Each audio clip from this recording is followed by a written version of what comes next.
हो, लोकमान्य टिळकांच्या विचारांवरतीच हे विद्यापीठ उभं राहिलेलं आहे. ही खरी गोष्ट आहे, कारण त्यांचे विचार हे कालांतीत आहेत. इंडस्ट्री रेडीसाठी आपण इंटर्नशिप हा जो भाग आहे, हा खरं तर 100 वर्षापासूनच विद्यापीठात आहे. जे तंत्रज्ञान येत आहे ते ह्युमन ब्रेनशी कॉम्पीट करत आहे.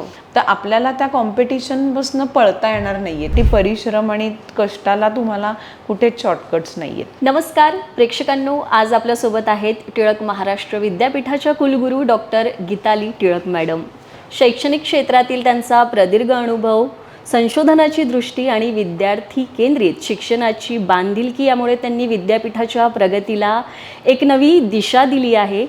लोकमान्य बाळ गंगाधर टिळक यांच्या विचारांचा वारसा जपत आधुनिक शिक्षण, कौशल्य विकास आणि विद्यार्थ्यांसाठी एक महत्त्वपूर्ण शिक्षणाच्या सुविधा त्या उपलब्ध करून देत आहेत. तर आजच्या या मुलाखतीतून आपण त्यांच्या शैक्षणिक वाटचालीविषयी आणि विद्यापीठाच्या भविष्यातील योजनांविषयी त्यांच्याकडून जाणून घेणार आहोत. तर आपण या मुलाखतीला सुरुवात करूया. मॅडम, सर्वप्रथम स्वागत आहे आपलं डिजिटल प्रभातमध्ये. नमस्कार. मॅडम, टिळक महाराष्ट्र विद्यापीठ हे लोकमान्य टिळकांच्या विचारांवर उभं राहिलेलं विद्यापीठ आहे. तर आजच्या या डिजिटल आणि ग्लोबल युगात विद्यार्थ्यांपर्यंत त्या विचारांना प्रभावीपणे पोहोचवण्यासाठी आपण कोणते प्रयत्न करत आहात?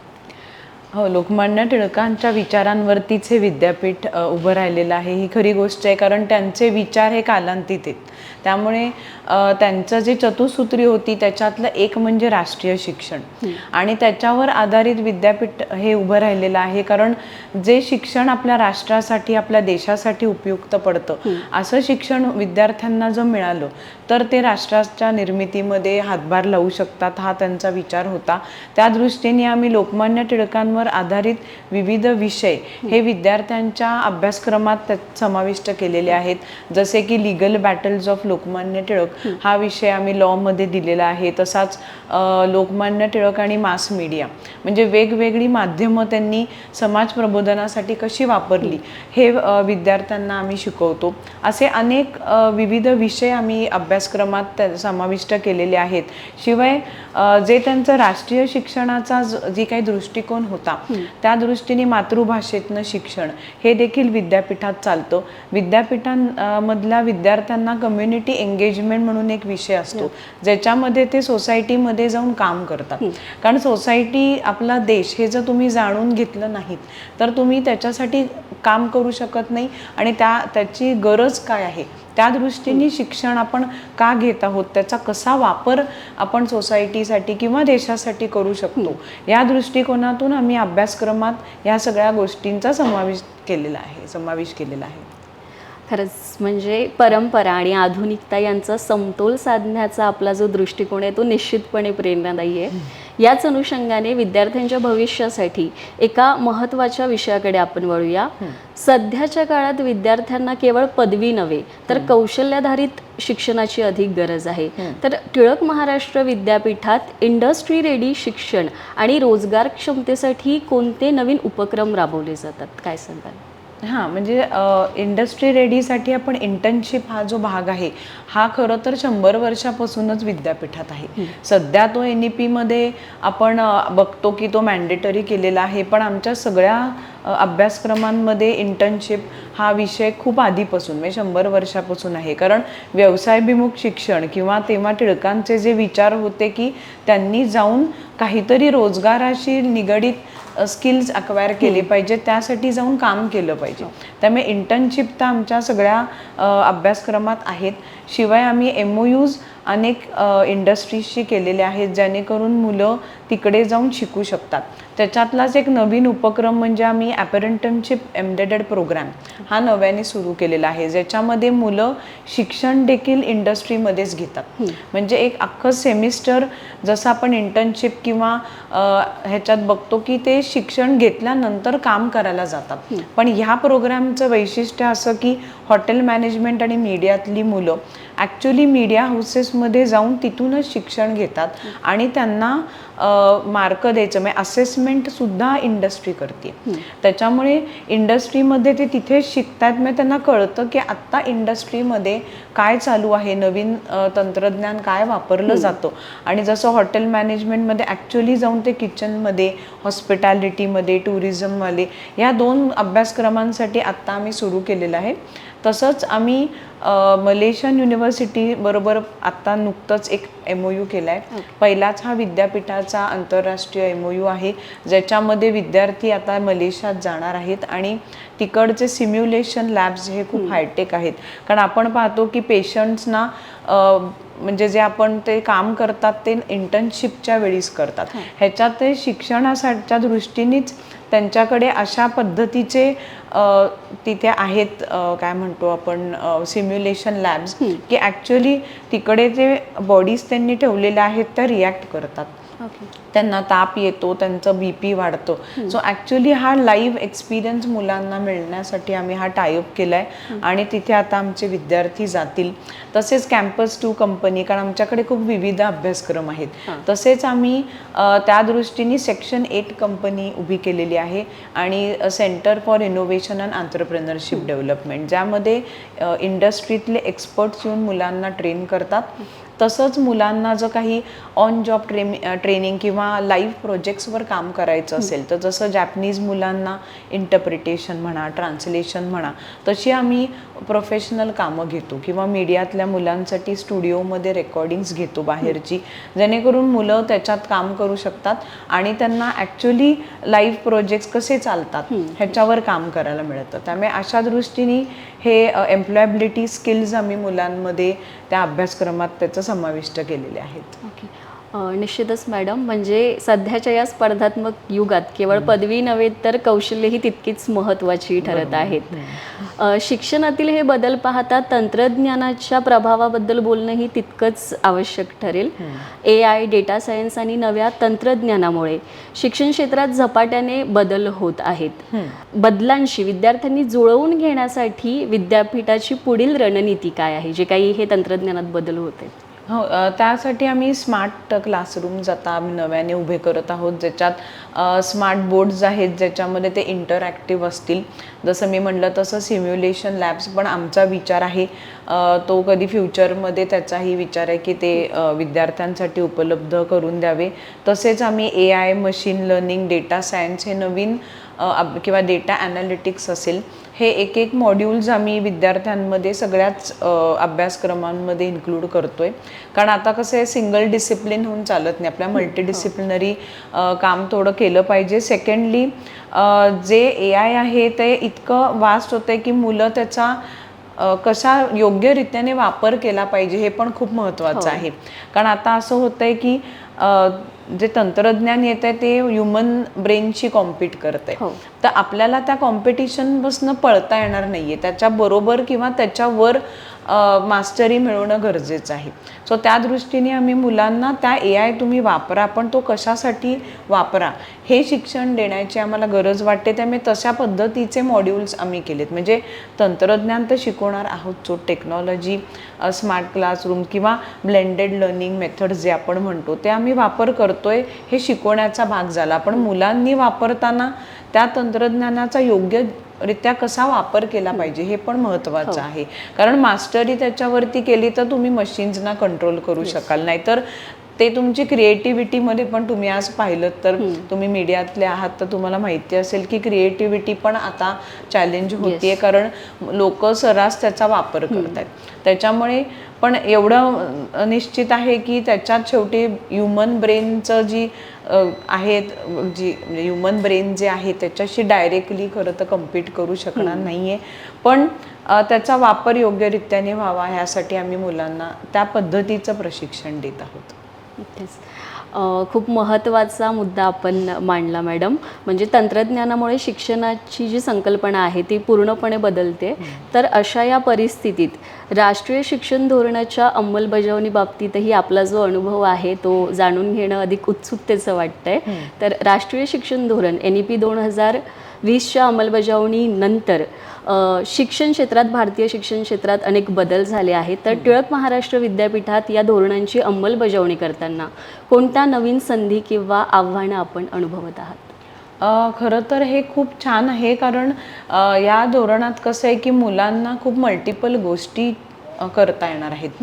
म्हणजे पूर्वी कसं आपलं एक बेसिक स्ट्रीमलाईन होतं की आर्ट, सायन्स, कॉमर्स त्याचे फिक्स्ड विषय आणि सगळ्या गोष्टी तुम्हाला जसंच करिक्युलम आहे तसंच साचेबंद शिकायला होतं. पण ह्याच्यामध्ये कसं आहे की तुम्हाला फक्त 50% हे कोरचे सब्जेक्ट्स आहेत आणि इंटरडिसिप्लिनरी सब्जेक्ट्स खूप मुलांना एक मोठा चॉईस मिळणार आहे. मल्टिपल चॉईसेस त्यांच्यासमोर येणार आहेत. ते एक फॉरेन लँग्वेज शिकू शकतात, दुसरी एखादी इंडियन लँग्वेज शिकू शकतात, त्याचं कॉम्बिनेशन करू शकतात. म्हणजे जसं आता मीडियाची लोकं आहेत तर ती लॉचा एखादा विषय घेऊ शकतात किंवा त्यांना हॉटेल मॅनेजमेंटमध्ये आता टुरिझम आहे तर त्यांना त्याच्यात फोटोग्राफीत इंटरेस्ट असेल तर ते मीडियामधला फोटोग्राफी विषय घेऊ शकतात. तर असं मल्टिपल चॉईसेस मुलांना अवेलेबल आहेत. मात्र ह्याच्यात थोडंसं कन्फ्युजन असं होतं आहे की हे सगळं डायरेक्ट सिनियर कॉलेजपासनं सुरू करण्यात आलं आहे. तर थोडं हे शासनाचं धोरण असं खरं तर शाळेतल्या मुलांपासून थोडं इंट्रोड्यूस होण्याची गरज होती. कारण 12वीतल्या मुलांना खरं तर तेवढा अजून त्याच्याबद्दलचा नॉलेज एवढं नाही आहे की आपण काय चूज करावं. थोडंसं मुलं त्याच्यात कन्फ्यूज होत आहेत. त्यामुळे आम्हाला आव्हानं अशी नाही आहेत, पण मुलं त्याच्यामुळे त्यांना राईट चॉईसेस करायला थोडंसं संभ्रमात पडतात.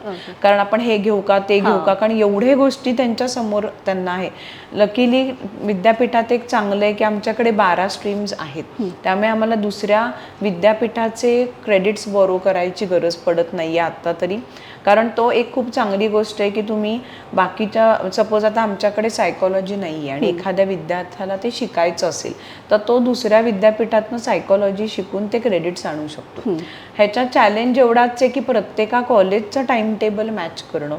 त्यांनी ऑनलाईन अलाउ केलं आहे, पण मग प्रॅक्टिकल ट्रेनिंगला थोडासा तो एक कन्स्ट्रेंट येतो. कारण प्रॅक्टिकल ट्रेनिंग पूर्ण ऑनलाईन करणं ह्याने कितपत मुलांपर्यंत नॉलेज म्हणजे जातो किंवा मिळतं त्यांना, किंवा ते किती घेऊ शकतात ह्याच्याबद्दल थोडासा अजूनही आमच्यामध्ये डाऊट आहे. दुसरा एक चॅलेंज असा आहे की ज्याचं तुमच्याकडे शिक्षक नाही आहेत आणि मुलांना तो विषय द्यावा लागतोय तर त्याच्यासाठी ॲडिशनल मॅनपॉवर आणि खर्चिक हे थोडंसं होतं आहे. त्यामुळे फायनली सेल्फ फायनान्स्ड विद्यापीठांना हे बर्डन येतं आहे की हे ॲडिशनल चॉईसेस मुलांना द्यावी. त्यातून एक चांगली संधी अशी आहे की पूर्वी आपण पाहायचो की मी स्पोर्ट्स खेळतोय, काही डान्स शिकतोय, म्युझिक शिकतोय, पण मला माझ्या रेग्युलर स्ट्रीमच्या पॅरलली हे चालू ठेवणं थोडंसं अवघड जाते. तर आता हे क्रेडिट्स तुमच्या मार्कशीटवरती येणार आहेत. त्याच्यामुळे मुलांना ही एक चांगली संधी आहे की तुम्ही तुमचे स्पोर्ट्स, इतर ॲक्टिव्हिटीज, कल्चरल ॲक्टिव्हिटीज ह्या चालू ठेवू शकता. त्यामुळे थोडं ते आहे. दुसरा एक चांगला भाग आहे इंटर्नशिप जी मॅन्डेटरी केली आहे. तर काही विभागांमध्ये थोडासा तो चॅलेंज आहे, कारण एवढी मुलं एकदम घेणं कोणत्या इंडस्ट्रीला हे थोडंसं अवघड आहे. त्यामुळे मॅन्डेटरी असल्यामुळे थोडंसं त्याच्यात आम्हाला आव्हानं येतात की एवढे MOUs, एवढे टायअप्स, कारण सगळ्यांनाच हे कंपल्सरी केल्यावर 1 लाख विद्यार्थी जरी आपण पकडले, म्हणजे मी मिनिमम सांगते, एवढ्या लोकांना इंडस्ट्रीमध्ये आत्ता वेकन्सी लगेच मिळवून देणं किंवा तेवढ्याशा सेमिस्टरसाठी त्यांनी दुसऱ्या गावी जाणं हे थोडंसं चॅलेंजिंग होऊ शकतं. म्हणजे आत्ता कसं आत्ताशी ही पहिली बॅच आमची बाहेर पडेल, त्यामुळे मग आम्हाला कळेल की हे मुलांना कितपत आवडलंय, त्यांनी कसं ह्याचा वापर केलाय हे आत्ता सांगणं थोडंसं अवघड आहे. पण ती संधी खूप चांगली आहे विद्यार्थ्यांसाठी, कारण ते बाहेरचे एक तर क्रेडिट घेऊ शकतात, फॉरेनचे क्रेडिट घेऊ शकतात, शिवाय 7 वर्षात ते मल्टिपल एंट्री एक्झिट करू शकतात. सपोज कुठल्या मुलाला वाटलं की 1 वर्षानंतर मला ब्रेक घ्यायचा आहे, काही कारणाने मला दुसरं काही करायचं आहे, तर तो 7 वर्षाच्या कालावधीत परत येऊ शकतो. आमचा चॅलेंज एवढाच की एवढे वर्ष त्या मुलाचा आम्हाला सगळे रेकॉर्ड्स ठेवणं, त्याचा म्हणजे वेळोवारी त्याचे बॅकलॉग्स न राहणं, किंवा त्याला एक्झिटला सुद्धा आम्हाला एक extra skill, additional skill program द्यायचा आहे. म्हणजे जर मुलगा पहिल्या वर्षी डिप्लोमा घेऊन बाहेर पडला तर त्या मुलाला कोणीतरी एम्प्लॉयमेंट द्यावी, याकरिता आम्हाला त्याला एक्स्ट्रा स्किल्स देणं मॅन्डेटरी आहे. कारण नाही तर पहिल्या वर्षात तुम्ही बाहेर पडलात तर तुम्हाला नोकरी मिळण्याची शक्यता खूप कमी आहे. कारण ग्रॅज्युएट्स ऑलरेडीच खूप लाईनीत असतात फॉर द जॉब. त्यामुळे त्या दृष्टीने ते खूप स्किलफुली त्या मुलांना देणे हा एक थोडासा कठीण पार्ट आमच्यामध्ये आहे. आणि जसं संस्कृत म्हणा किंवा काही असे आमचे विषय सोशल सायन्सेस, हिस्ट्री वगैरे ह्यांना फर्स्ट इयर एक्झिट ह्याला काही तसं स्कोप फारसा त्यामुळे त्यांना वेगळे ॲडिशनल स्किल्स काय देता येतील ह्याच्यात अजूनही आम्ही काम करतोय. कारण अजून जशी बॅचेस येतील तसे आम्हाला थोडं लक्षात येईल की काय काय अजून इम्प्रोवाइज करायची गरज आहे. पण थोडंसं बघायला गेलं तर दोन्ही ही संधी चांगली पण आहे, वेरॅज चॅलेंजिंग पण आहे. म्हणजे नव्या शैक्षणिक धोरणांमुळे सकारात्मक संधी तर निर्माण होतातच आहेत, पण त्यासोबत आव्हानं देखील आहेतच. तर याच पार्श्वभूमीवर विद्यार्थ्यांच्या मनात जे प्रश्न निर्माण झालेत त्याकडे आपण वळूया. सध्याच्या तरुणांमध्ये किंवा विद्यार्थ्यांमध्ये करिअरबाबत एक मोठी स्पर्धा संभ्रम दिसतो. तर विद्यापीठाच्या कुलगुरू म्हणून आपण या तरुणांना, विद्यार्थ्यांना काय संदेश द्याल? हो, आत्ता खूप विद्यार्थ्यांकडे खूप चॅलेंजेस आहेत, त्यांना खूप अपॉर्च्युनिटीज पण आहेत, पण ते संभ्रमात पडतात कारण ते कॉम्पिटिशन करत असतात. तर मला सगळ्या विद्यार्थ्यांना हे सांगायचं की स्वतःला थोडं आत्मपरीक्षण करून स्वतःचे स्किल्स ओळखा आणि ते डेव्हलप करणं, स्वतःला जास्त चांगल्या रीतीने डेव्हलप करणं ह्याच्याकडे लक्ष द्या. कारण तुम्ही कॉम्पिटिशनमध्ये कायम दुसऱ्याबरोबर करत राहिलात तर प्रत्येक व्यक्ती हा वेगवेगळा असतो, त्याचे स्किल्स वेगवेगळे असतात. त्याच्यामुळे त्या दृष्टीने तुम्ही विश्वास ठेवून आणि परिश्रम किंवा कष्ट करायला तुम्हाला काही त्याला ऑप्शन नाही, देर आर नो शॉर्टकट्स.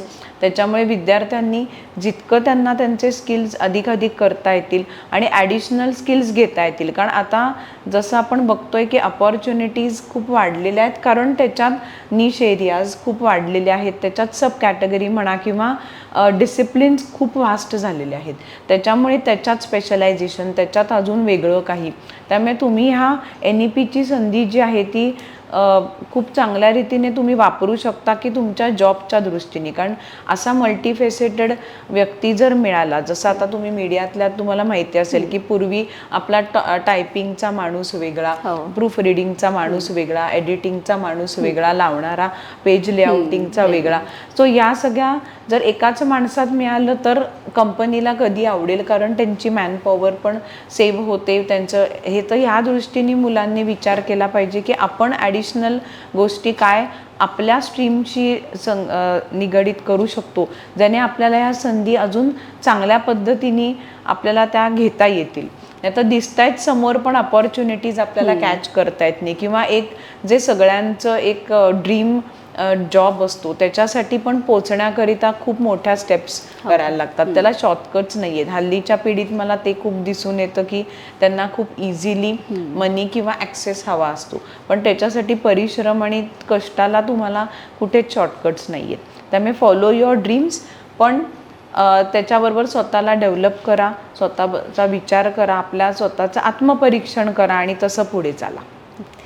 मोलाचा संदेश तुम्ही दिलाय मॅडम. म्हणजे विद्यार्थी, पालक आणि शिक्षण क्षेत्राशी संबंधित असलेल्या प्रत्येकासाठी ही माहिती महत्त्वाची ठरेल.